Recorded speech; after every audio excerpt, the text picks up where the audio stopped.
Hi, everyone, and welcome to this week's edition of What's Driving Token Prices. I'm your host, Katie Talati, Director of Research at Arca. For those joining us for the first time, I'm responsible for identifying and analyzing digital asset and blockchain opportunities for Arca's funds. As part of our research, my team and I examine token prices and the market events that act as catalysts for price change. Based on our research and market events over the past week, here's some notable token price moves and what we think drove these moves. As a reminder, this commentary is not intended to be investment advice, investment research, or an investment recommendation. Please consult your investment professional for your own circumstances. Well, it is another week in the crypto market, and it is officially the last day of April. We are chugging through the year here, guys. Anyway, just some kind of headline macro news in the last week. Q1 GDP was reported at being down 30 basis points, or contracting down 30 basis points, up against estimates that would have put it up 0.3%. So missing expectations there. The trade war continues. I'm sure everyone's probably fatigued of seeing daily headlines around, now we're pausing tariffs, now we're unpausing them, now we're negotiating, not negotiating. And there's still quite a bit that has to be worked out in all of these tariff negotiations. So we'll see how that goes. We still have another 60 days basically on those negotiations. On more crypto specific news, Ripple officially there came out today that Ripple actually offered to buy Circle for a $4 to $5 billion valuation instead of going through the IPO route. Circle supposedly said no. The other big piece of news is the president, Trump, is doing a dinner for Trump token holders, the top 220.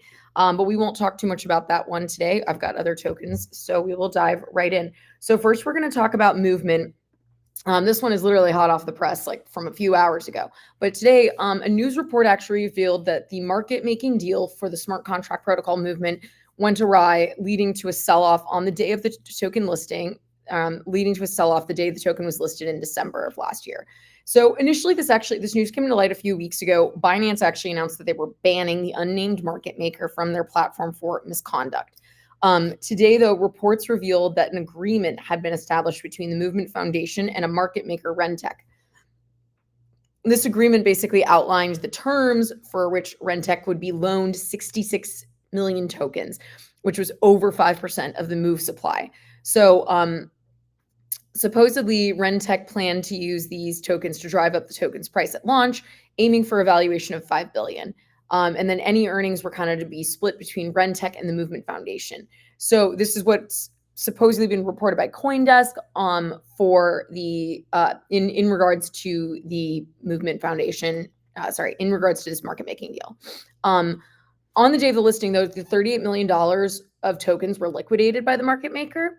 And that really hurt the price of the token on that listing date. So members of the Movement Foundation, though, have denied these allegations. Many of them have claimed they no knowledge of the agreement or the plan for liquidating the tokens. This is a huge blow to the project. Obviously very messy as well. But I do think it's important to, it's a step in the right direction for transparency. Token listings and market making deals, exchange listing deals, these are all very, very, very, these are all very opaque places in the industry right now.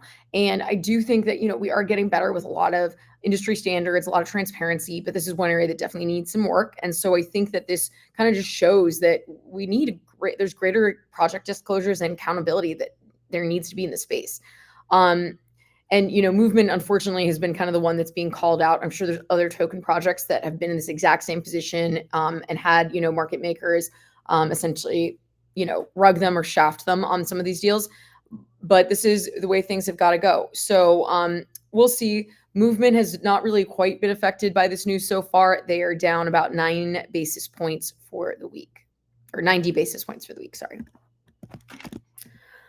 All right, next up, I'm going to talk about Ether.fi, some positive developments for this DeFi protocol. Last week, Ether.fi, which is a staking solution, announced that their latest product rollout is going to be a neobank that's designed to allow its customers better usage of their crypto holdings through their new credit card. So if you're not familiar with Ether.fi, they launched as a restaking protocol for EigenLayer. Restaking is the act of staking staked ETH derivatives to provide secondary security in restaking protocols. So I know that might be a bit of a mouthful, wrap your head around. Feel free to Google EigenLayer and restaking for more info. But basically, Ether.fi has done super well by becoming kind of the largest restaker of ETH, and actually they're the fourth largest staker of ETH overall. So they've really captured that market and done super well. But if anyone's familiar with that business, it's a very like sleepy business. It's based on having really big AUM. You clip a small kind of percentage fees there. And so they've looked to see how can they expand their offerings now that they have all these assets that they're managing, basically, or helping users manage. So the credit card offering is actually really interesting because, first of all, it's a credit card, not a debit card. And it's going to allow users to leverage their on-chain positions to make purchases without having to sell, unstake, or otherwise unwind those on-chain positions. So this is really novel, but it's basically the idea that for anybody who's crypto native, who's keeping a lot of their assets on-chain, they're going to be able to use a credit card to make real life purchases, which I'm sure many people who are crypto native in the crypto space can lament is a problem every time they need to get cash out of the system to, make payments or buy goods and services in the real world. Okay, so like I said, very powerful tool potentially. So the project shared their revenue and growth projections as well for 2025, including including their $40 million in revenue goal. Last year, they made about $26 million in revenue, according to that same post. They also outlined that the Ether.fi token will directly benefit from the revenue generated, as 25% of revenue will be used to buy back the token and distribute those buybacks to stakers of Ether.fi. So overall, Ether.fi's pivot is not completely unexpected, with the restaking market really took a beating in the last year. AUM and restaking protocols is down from a high of 20 billion at their peak to 8.5 billion today. Again, that also accounts for price movements, but still not great. And we're excited to see kind of what Ether.fi manages to do. Their customer base currently contains 4.9 billion in assets, and hopefully they can realize their ultimate goal of $1 billion in revenue. Ether.fi is up 2% on the week for this news. Okay, next we're going to talk about Sui. Layer 1 protocol Sui has just been on a tear this last week. They've risen 15% this week, and they're actually up 67% off the lows of the past month and a bit. So the rumor, though, this last week was that Sui partnered with the Pokemon franchise, and this has really sparked a ton of positive momentum on the token. So the partnership's not confirmed, but basically people online were connecting the dots, being like, Pokemon's franchise website changed their terms of service to include this entity. This entity is owned by Sui Foundation.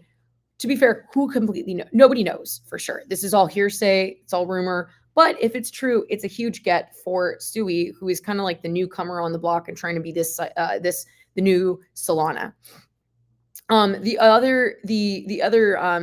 The other kind of positive development for them this week is that Grayscale also opened their Sui fund last week for investments, which could be increasing by pressure on the token.